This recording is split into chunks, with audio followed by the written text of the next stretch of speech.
What's up, guys? I got another review here for you. This one is of the Volvo PL4611 pipe layer. And this is definitely a different pipe layer, to say the least. You can see what they did. Designed their own boom, and they hooked it up to an excavator. They gave it a wide undercarriage, with wide pads, and outriggers. So, this may be the turning point in the pipe layer industry, but who knows. Anyway, 1/50th scale model. Bought this one from eBay, from EVOT Diecast. Came to $99.98 with shipping. So you could say 100 bucks for this one. Lots of nice features. Not too much plastic. There is actually a lot of downfalls to it. So just want to take you through it. And I hope not to make this one too long, because sorry if some of them are long. But I always like to do a full review. But let's get this started. Now, I don't know if the first thing I noticed on it was the undercarriage or the boom. You can see here, it has a hook running off it. It's just a boom, not like your standard excavator. Your undercarriage here is extremely wide, and I had someone comment on my unboxing and they said the tracks are too big for it. Well, actually, they're not. I don't know if you mean the scale of them, or just, you know, how about they're too wide. Well, this isn't a normal excavator, obviously. I don't want to get into that too much, but you could see you could lift at a pretty decent radius. So, wider undercarriage is for more stability. But the nice thing that they added here were track tensioners. And you can see the tensioners are they're not just a little tension. You could bring the tracks in to a decent amount. The tracks are metal, like you could see. The bad thing about it is if you put them in this much, they very easily do come off, the roller and the idler. So, nothing too crazy there, but, you know, they roll smooth, but they're not the smoothest. Like, they do kind of get caught up, like, well, they're good, but sometimes you go to roll them and it'll just stop. Whole undercarriage frame is metal. See, they get caught up, as you could tell. I'll just swing it to the other side. It's the same thing. Whole undercarriage frame is metal. Lots of detail in there, like you could see. The tracks are very nice too. Now, the great thing that they added here, or not only is it a wider undercarriage, but these swing out like this, and they're outriggers. They give you even more stability. What you do is you pull these out like that. Now, if anyone does buy this model, be very careful when you go to pull this, because I have a feeling that's going to break. And then you just push them down like that. Pull out, push them down. And there you go, even more stability when you're under a load. Like so. Now, I'm not going to put the other ones down just because I don't feel like making this review like 15 minutes, even though it easily could be, but your attention span just, you know, fast forwards through videos. The other side of it is, you know, nothing crazy, like you can see there. Now, the cab, I don't know if this is because this is like one of the very early ones that they made, but mine is a little screwed up. Like you could see, like if you look over here, that's a little, you know, dented down and pushed out, but I really don't mind. It's nothing major. Now, the cab here is, in my opinion, one of the nicest I've seen on an excavator model to date. If you look in there, you pretty much have every control that the real machine has, and your sun visor, and it's very nice.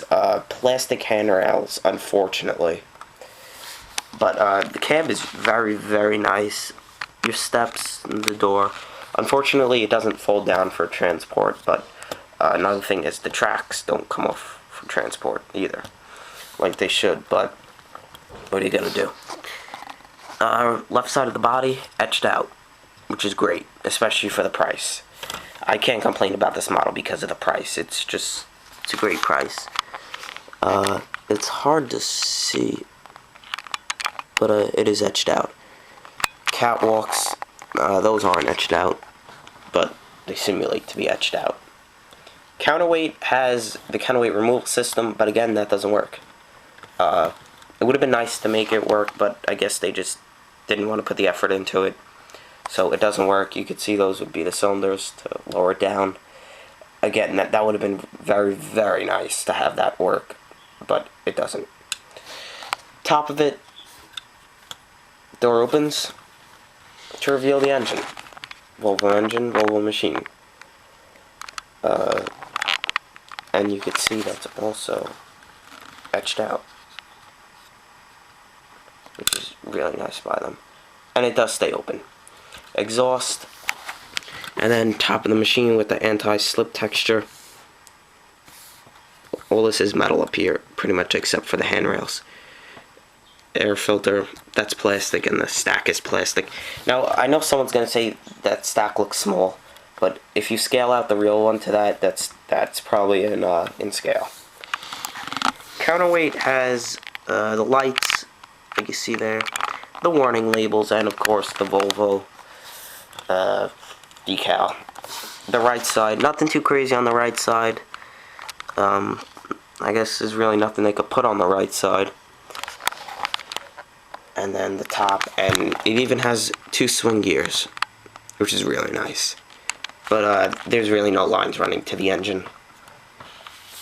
And then of course your step over here, and once again your undercarriage, and I'll get a close-up of the jacks.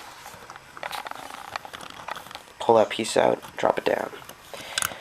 Jacks on both sides of the undercarriage, so there is 4 jacks. Here's where the cylinder connects to lower down your boom. You can see here. Now, the biggest disappointment of this model, even before the removable counterweight system and that the tracks don't come off, is it doesn't have a working drum to lower down your hook. It's a fixed hook, but if you look, you go to pull on it, it's elastic line. So you're gonna go to put it under a load in a diorama, or even just to hang something from it, and it's just gonna come down. I'm just gonna restring it the same length with some extra TWH string I have and just tie it there, so just stay in that position, because that length is actually pretty good. The boom is able to drop down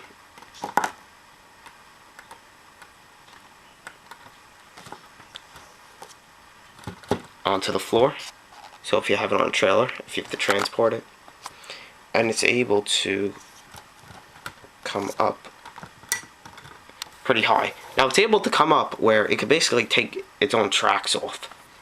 So it's like they wanted to do it, but they didn't. And Volvo markings, don't know what those are for. And the saddest thing about it is the hook is actually it's a decent hook for the model, but they just didn't go for the effort of the drum, which is really a shame, like I said.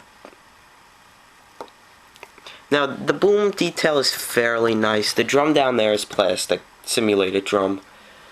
The hook is metal, boom's metal. And mine came with a little bonus here. They left paint with their finger marks on it, which, you know, I guess they wanted to leave their signature on it. But you know, there's really not much more to it. If you look at it right now, it's a beautiful model. I mean, especially for the price, it's pretty much all metal. It's great. It's well worth the money. If you don't think this is worth the money, then I don't know what is going to satisfy you.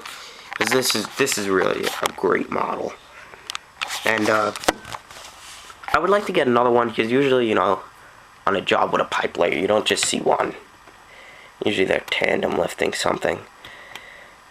But retails for, you could find them for around $89. If you are looking to purchase this model, go on eBay. Just search up Volvo pipe layer. You're bound to find it.